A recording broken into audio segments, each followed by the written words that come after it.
The studio is filled with playful music and vibrant animations, setting the stage for an exciting lesson. The host greets the young viewers with warmth, ready to explore the magic of math. Welcome, kids, to Smart Kids Learning Adventures. Today, we're diving into the wonderful worlds of addition and subtraction. The host begins, "If I have 2 apples and add 3 more apples, let's count them together." Apples appear on the screen, grouping together until the total reaches 5. The host transitions to toy cars, asking, "If we have 4 toy cars and we add 2 more, how many cars do we have?" Toy cars appear, combining until the final count reaches 6. On screen, a friendly host uses 5 vibrant oranges to explain subtraction.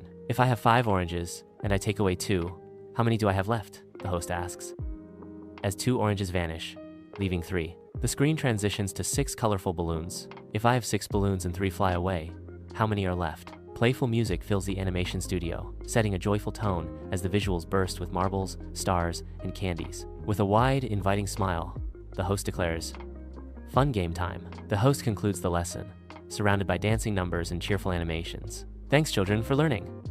Next time, well, learn about shapes.